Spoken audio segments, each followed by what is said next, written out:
السلام علیکم ورحمۃ اللہ وبرکاتہ، نحمده ونصلی علی رسولہ الکریم، اما بعد فاعوذ باللہ من الشیطان الرجیم، بسم اللہ الرحمن الرحیم، رب اشرح لی صدری ویسر لی امری واحلل عقدۃ من لسانی یفقہوا قولی۔ يا أيها الذين آمنوا إذا نودي للصلاة من يوم الجمعة فاسعوا إلى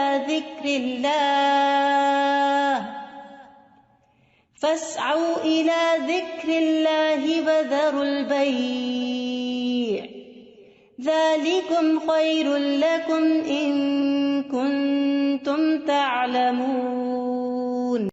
کہ ایمان والوں کے لیے جمعہ کی اذان کے بعد کسی بھی اور قسم کی مشغولیت اختیار کرنا درست نہیں، اور ہر عاقل بالغ کو جمعے کی نماز کے لیے دوڑ پڑنا چاہیے، کیونکہ جمعہ ہر مسلمان پر فرض ہے۔ نبی صلی اللہ علیہ وسلم نے فرمایا، جمعہ ہر مسلمان پر جماعت کے ساتھ لازماً فرض ہے، حق واجب کہا، سوائے 4 طرح کے لوگوں کے: غلام، مملوک، عورت، بچہ یا مریض۔ تو ایک ہو گیا غلام مملوک، دوسرا عورت، تیسرے بچہ اور چوتھے بیمار شخص۔ اسی طرح مسافر پر بھی جمعہ نہیں ہے، اور عورتیں گھر میں 4 رکعت نماز اپنی ظہر کی پڑھیں گی۔ گھر میں جمعہ نہیں ہوتا، جمعہ جمع ہو کر ہی ہوتا ہے، مسجد میں ہوتا ہے، اور بڑی مسجد میں ہوتا ہے۔ عید کے دن جمعہ نہ پڑھنے کی رخصت ہے۔ ابو ہریرہ کہتے ہیں کہ رسول اللہ صلی اللہ علیہ وسلم نے فرمایا، تمہارے آج کے دن میں 2 عیدیں جمع ہو گئی ہیں، پس جو چاہے تو اس کے لیے یہ نماز عید جمعہ سے کافی ہوگی۔ جمعہ نہ بھی پڑھے تو ٹھیک ہے، عید کا پڑھنا لازم ہے، اور ہم تو جمعہ پڑھیں گے۔ یعنی آپ نے پسند کیا کہ جمعہ پڑھیں، لیکن جو نہ پڑھنا چاہے، ظہر پڑھنا چاہے تو وہ بھی ٹھیک ہے۔ وہب بن کیسان سے مروی ہے، انہوں نے بیان کیا کہ ابن زبیر رضی اللہ عنہما کے دور میں جمعہ اور عید اکٹھے ہو گئے تو انہوں نے عید کے لیے نکلنے میں دیر کر دی، حتیٰ کہ دن کافی اونچا ہو گیا۔ پھر وہ نکلے، خطبہ دیا اور بہت لمبا خطبہ دیا، پھر اترے اور عید کی نماز پڑھائی، اور اس دن لوگوں کو جمعہ نہیں پڑھایا۔ یہ بات ابن عباس سے ذکر کی گئی تو انہوں نے فرمایا انہوں نے سنت پر عمل کیا۔ یعنی کہ باقی حدیثوں میں بہت سی چیزیں مماثلت ہیں، جو ایک ایک چیز کسی اور حدیث میں الگ سے بھی ملتی ہے۔ جو شخص جمعہ کے دن غسل کرے، جس قدر ممکن ہو پاکیزگی حاصل کرے، اور اپنے تیل میں سے تیل لگائے یا اپنے گھر کی خوشبو میں سے خوشبو لگائے۔ پھر اسی طرح مسجد کی طرف جلدی نکلنا چاہیے، کیونکہ جب امام نکل آتا ہے تو پھر اس کے بعد فرشتے نام لکھنے بند کر دیتے ہیں۔ پھر کثرت سے درود پڑھنا۔ رسول اللہ صلی اللہ علیہ وسلم نے فرمایا، جمعے کے دن اور جمعے کی رات کو، یعنی رات سے ہی شروع ہو جائے۔ کل کسی نے سوال کیا تھا کہ جمعے کی رات کا کوئی خاص عمل کیا ہے، تو وہ درود شریف پڑھنا ہے۔ تو جمعے کی رات کو کثرت سے مجھ پر درود پڑھا کرو، پس جو آدمی مجھ پر 1 دفعہ درود بھیجے گا، اللہ اس پر 10 رحمتیں نازل کرے گا۔ اوس بن اوس روایت کرتے ہیں کہ رسول اللہ صلی اللہ علیہ وسلم نے فرمایا، بے شک تمہارے افضل دنوں میں سے جمعے کا دن ہے، اسی دن آدم علیہ السلام پیدا کیے گئے، اسی دن ان کی روح قبض کی گئی، اسی دن سور پھونکا جائے گا، اسی دن لوگ بے ہوش ہوں گے، اس لیے اس دن مجھ پر کثرت سے درود بھیجا کرو، کیونکہ درود مجھ پر پیش کیا جاتا ہے۔ یعنی یہ ایک اسپیشل ڈے ہے، اور اس میں اسپیشل کرنے کا کام کیا ہے کہ رسول اللہ صلی اللہ علیہ وسلم کو درود کا تحفہ بھیجا جائے۔ پھر سورۃ الکہف پڑھنا۔ نبی صلی اللہ علیہ وسلم نے فرمایا، جو جمعہ کے دن، رات کی بات نہیں، دن کی بات ہے، من قرأ سورۃ الکہف فی یوم الجمعۃ، تو اس کے لیے دوسرے جمعے تک نور روشن رہتا ہے۔ اور پھر کیا کرو، وذروا البیع، خرید و فروخت چھوڑ دو، ذالکم خیر لکم، یہ تمہارے لیے زیادہ بہتر ہے، ان کنتم تعلمون، اگر تم علم رکھتے ہو، جانتے ہو۔ یعنی اللہ نے جمعے کی نماز کے وقت خرید و فروخت سے منع کر دیا، اور اس کو ان لوگوں پر حرام قرار دیا جن کو مخاطب کیا گیا کہ ان پہ جمعہ فرض ہے۔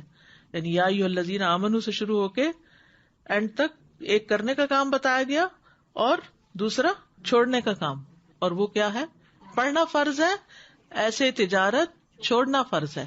ٹھیک ہے، یعنی جب اذان ہو جائے تو خرید و فروخت ترک کر دو اور اللہ کے ذکر یعنی نماز کے لیے جلدی کرو. یعنی اگر کوئی سودا طے بھی پا رہا ہے تو بس وہیں ٹھپ کر دو.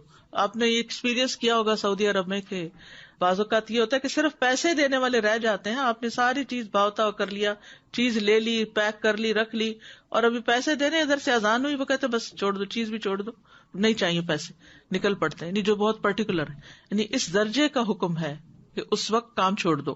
انسٹنٹ اسٹاپ, وذر البیع, یہ بھی فرض کے درجے میں ہے. تو اسی وجہ سے علماء کا اتفاق ہے کہ دوسری اذان کے بعد خرید و فروخت حرام ہے.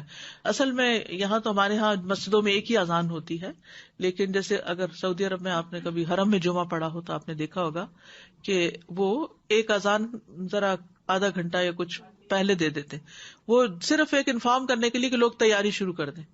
لیکن جو ہی پھر امام بیٹھتا ہے اور اذان شروع ہوتی ہے تو اس کے بعد پھر کوئی خرید و فروخت نہیں, امیڈیٹ پہلے والی ہے.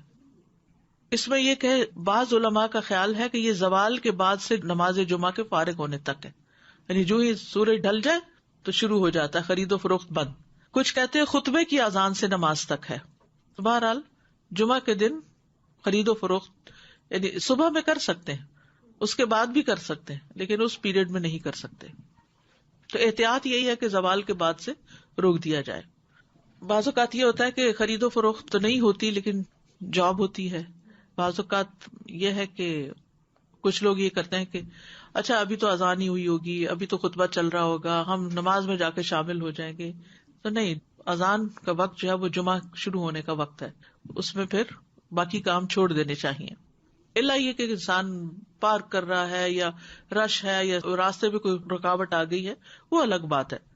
ذالکم خیر لکم ان کنتم تعلمون, یہ تمہارے حق میں بہتر ہے, یعنی خرید و فروخت چھوڑنا بہتر ہے اگر تم جانتے ہو. یعنی نماز پڑھنا زیادہ بہتر عمل ہے. اور اس لیے کہ اگر تم نے وقت پہ نماز نہ پڑھی وہ تو فوت ہو جائے گی, لیکن اگر تم نے تجارت چھوڑ دی اس وقت تو وہ تو بعد میں بھی ہو سکتی ہے, اس کا کوئی وقت مقرر تو نہیں ہے, وہ تو کسی وقت بھی ہو سکتی ہے. ایک تو یہ استاذہ جی کہ سورۃ الکہف کے بھی جیسے آپ نے بتایا, تو سورۃ الکہف کے لیے بھی کیا کچھ وقت مقید ہے؟ کچھ لوگ اس کو کہتے ہیں کہ it has to be before عصر. نہیں, مغرب سے پہلے تک پورا دن کا پورا دن, درود کے لیے بھی پورا دن. ٹھیک ہے, مغرب پہ وہ دن کا اختتام ہوتا ہے. ٹھیک ہے. اور دوسرا یہ جو جمعے کی بات آئی کہ وذر البیع, اب فار انسٹنس اب ڈپینڈ کرتا ہے نا, نیت والی بات ہے کہ اگر آپ نے جمعہ اٹینڈ کرنے کی نیت کی ہوئی ہے تو پھر آپ کا ہوگا. اب جیسے فار انسٹنس ہم یہاں ہوتے ہیں اور اگر کسی وقت ہم, عورتوں پر تو فرض ہی نہیں ہے نا جی, لیکن اگر ارادہ کیا ہوا ہے تو پھر اس وقت انسان سب چھوڑ کے چلا جائے. ٹھیک, جزاک اللہ خیر. ایک یہ سوال ہے کہ جب ہم فرائیڈے کی مارننگ اور نائٹ کہتے ہیں تو کیا وہ نائٹ جمعرات کی مغرب کے بعد شروع ہوتی ہے؟ جی صحیح. جی, دوسرا یہ ہے کہ اگر ہم آئے ہیں جمعے کی نماز کے لیے اور کسی وجہ سے ٹریفک میں پھنس گئے, خطبہ ہو گیا, تو اس کے بعد کیا ہم صرف 2 فرض ہی پڑھیں گے کہ پوری نماز پڑھیں گے؟ اچھا سوال ہے. اس پہ یہ ہے کہ بعض علماء کہتے ہیں کہ اگر کوئی دوسری رکعت کی رکوع میں شامل ہو گیا تو اس کا جمعہ ہو گیا. امام ابو حنیفہ کا قول یہ ہے کہ اگر اس نے سلام بھی پا لیا تو اس کا جمعہ ہو گیا, کیونکہ وہ بھی نماز کا حصہ ہے. حتیٰ کہ وہ یہ کہتے ہیں کہ اگر امام سجدہ سہو کر رہا ہے تو بھی جمعہ ہو جائے گا, یعنی پا لے گا. اگر کسی مجبوری کی وجہ سے کوئی سویا رہ گیا, کوئی کسی وجہ سے تاخیر ہو گئی تو جمعہ اس کو مل جائے گا. لیکن بہت سے علماء یہ کہتے ہیں کہ خطبہ بھی ضروری ہے کیونکہ یہ جمعے کا حصہ ہے, اور وہ یہ کہتے ہیں کہ اگر خطبہ نہیں اور جمعے میں شریک ہو گئے ہیں جیسے پہلی رکعت یا دوسری رکعت میں بھی, تو اس صورت میں پھر ظہر کی نماز یعنی امام جب سلام پھیر لے تو 2 رکعت پڑھنے کی بجائے 4 پوری کر لے. جزاک اللہ خیر. السلام علیکم. سورہ کہف کے بارے میں معلوم کرنا ہے. جیسے ہم پڑھتے ہیں, اب میرے بچے سے چھوٹے ہیں, اب میں ان کو عادت ڈالی ہے کافی سالوں سے, تو وہ صرف پہلی 10 آیتیں پڑھ لیتے ہیں. کہ ایسا کرنا صحیح ہے؟ پہلی 10 آیتوں کی فضیلت ہے, لیکن جمعے کے دن ساری پڑھنے کی ضرورت ہے. تو ایسا ایسا جو بڑے ہوتے جائیں اس کو بڑھاتے جائیں حتیٰ کہ پوری پہ آ جائیں. نبی صلی اللہ علیہ وسلم نے سب سے پہلا جمعہ جو تھا وہ مسجد قباء میں قائم کیا تھا. اس کے بعد ہجرت سے پہلے جو جمعہ ہوا تھا مدینہ میں, وہ اسد بن زرارہ نے مدینہ سے 1 میل دور قائم کیا تھا. اسد بن زرارہ نے, یہ نبی صلی اللہ علیہ وسلم کی آمد سے پہلے. اسی لیے ایک صحابی تھے تو وہ جب نماز پڑھ چکتے تھے تو کہا کرتے تھے رحم اللہ ابو امامہ, اللہ ابو امامہ پہ رحم کرے. تو پوچھا کہ کون ہے وہ؟ تو کہا گیا کہ اسد بن زرارہ، کہ جنہوں نے سب سے پہلے مدینہ میں جمعہ قائم کیا تھا، یا مدینہ سے 1 میل دور. تو ذالکم خیر لکم ان کنتم تعلمون، یعنی کاروبار چھوڑ کر نماز کی طرف جلدی آنا یہ تمہارے حق میں زیادہ بہتر ہے اگر تم جانتے ہو. اہل ایمان کی صفت یہ بیان کی گئی ہے کہ جب ان کو اللہ کی طرف بلایا جاتا ہے، عبادت کی طرف بلایا جاتا ہے، تو پھر کوئی چیز انہیں مشغول نہیں کرتی اپنے اندر. سورۃ النور میں آتا ہے رجال لا تلہیہم تجارۃ ولا بیع عن ذکر اللہ واقام الصلاۃ وایتاء الزکاۃ یخافون یوما تتقلب فیہ القلوب والابصار. وہ مرد جنہیں اللہ کے ذکر سے اور نماز قائم کرنے اور زکوٰۃ دینے سے نہ کوئی تجارت غافل کرتی ہے نہ کوئی خرید و فروخت. تجارت اور بیع 2 الگ الگ لفظ استعمال ہوئے ہیں. وہ اس دن سے ڈرتے ہیں جس میں دل اور آنکھیں الٹ جائیں گی. تو جیسے ہی نماز کا وقت آئے فوراً سب کام چھوڑ کر جمعے کے لیے حاضر ہو جانا چاہیے. نہ صرف یہ کہ جمعے کے لیے، باقی نمازوں کے لیے بھی نبی صلی اللہ علیہ وسلم کا طریقہ یہی تھا. اسود سے مروی ہے، وہ کہتے ہیں میں نے عائشہ رضی اللہ عنہا سے پوچھا کہ نبی صلی اللہ علیہ وسلم اپنے گھر میں کیا کرتے تھے. انہوں نے کہا آپ اپنے گھر کے کام کاج یعنی گھر والوں کی خدمت میں ہوتے تھے. جب نماز کا وقت ہوتا تو سب کچھ چھوڑ کر مسجد چلے جاتے تھے، کام چھوڑ دیتے تھے. تو بات یہ ہے کہ انسان بیک وقت 2 تقاضوں کے بیچ میں ہوتا ہے، 2 چیزوں کے بیچ میں. ایک طرف اس کی دنیا ہوتی ہے، ایک طرف اس کا دین ہوتا ہے. بہت سے لوگ یا صرف دنیا کے ہو جاتے ہیں یا صرف دین کے ہو جاتے ہیں، جبکہ ان دونوں میں بیلنس قائم کرنا ضروری ہوتا ہے. اور یہ پرفیکٹ بیلنس سورۃ الجمعہ میں نظر آتا ہے کہ یہاں پر نماز کے لیے بلایا گیا، حاضر ہو جاؤ. اور پھر اگلی آیت میں فرمایا فَإِذَا قُضِيَتِ الصَّلَاةُ فَانتَشِرُوا فِي الْأَرْضِ. نماز پڑھ لی، عبادت ہو گئی، اجتماعیت ہو گئی، اب زمین میں پھیل جاؤ اور اللہ کا فضل تلاش کرو اور اللہ کا ذکر کثرت سے کرتے رہو تاکہ تم فلاح پاؤ. تو اس سے کیا پتہ چلتا ہے کہ دونوں چیزیں ضروری ہیں، دونوں ہی عبادت کی مختلف قسمیں ہیں. اس کے لیے تقسیم اوقات کی ضرورت ہے، ٹائم مینجمنٹ کی ضرورت ہے. کچھ وقت عبادت کے لیے اور کچھ وقت کام کاج کے لیے.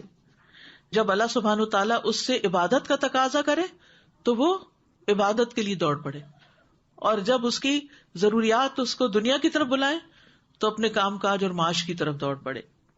اسی طرح جب دین کی خدمت کے لیے بلایا جائے، دین کے پڑھنے پڑھانے کا وقت ہو تو انسان اس کی طرف دوڑ پڑے. اور جب بچے اور شوہر اور گھر والے ہمارے محتاج ہوں کھانے پینے کی اور ضروریات پوری کرنے کے، تو ان ضروریات کو بھی عبادت سمجھ کر پورا کیا جائے.